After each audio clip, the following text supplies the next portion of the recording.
ফিলিস্তিনের গাজাবাসীর জন্য ত্রাণ নিয়ে যাওয়া গ্লোবাল সুমুদ ফ্লোটিলা নৌবহরে থাকা 40টির মধ্যে অন্তত 24টি নৌযান গাজার দিকে এগিয়ে চলছে। আজ বৃহস্পতিবার ফ্লোটিলা লাইভ টাকার এই তথ্য জানিয়েছে। ফ্লোটিলা নৌবহরে থাকা অন্তত 24টি নৌযান এখনও ইসরায়েলি বাহিনীর হস্তক্ষেপের বাহিরে আছে। চলমান এসব নৌযানের মধ্যে মিকেনু নামের একটি জাহাজ বর্তমানে গাজার আঞ্চলিক জলসীমায় অবস্থান করছে। জাহাজটি ইসরায়েলি বাহিনী আটক করেছে কিনা তা এখনো স্পষ্ট নয়। আর বাকি 23টি নৌযান গাজার উপকূলের কাছাকাছি অবস্থান করছে। এর আগে গাজাবাসীর জন্য ত্রাণ নিয়ে যাওয়া গ্লোবাল সুমুদ ফ্লোটিলা নৌবহরে থাকা 13টি নৌযান গতকাল বুধবার রাতে আটকে দিয়েছে ইসরায়েলি বাহিনী।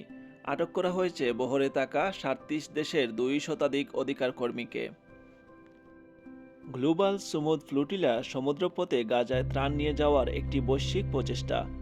এই নৌবহরে রয়েছে 40টির বেশি বেসামরিক নৌযান। এই বহরে প্রায় 44টি দেশের 500 মানুষের মধ্যে রয়েছেন যুক্তরাষ্ট্র, স্পেন, আয়ারল্যান্ড, ফ্রান্স, বেলজিয়াম সহ ইউরোপিয়ান পার্লামেন্টের নির্বাচিত প্রতিনিধি, আইনজীবী, অধিকার কর্মী, চিকিৎসক ও সাংবাদিক। বর্তমানে গাজার মানুষদের জন্য খাদ্য সহায়তা অত্যন্ত জরুরি, কারণ সেখানে যুদ্ধ, অবরোধ ও ধ্বংসের কারণে জীবনযাপন অমানবিক হয়ে উঠেছে। নৌবহর পৌঁছালে হাজারো ক্ষুধার্ত শিশু, বৃদ্ধ ও অসহায় মানুষের হাতে পৌঁছাবে সামান্য খাদ্য, যা তাদের বেঁচে থাকার আশার আলো জ্বালিয়ে রাখবে। পুরো বিশ্ব অপেক্ষায় আছে কবে সে নৌবহর গাজার তীরে ভিড়বে।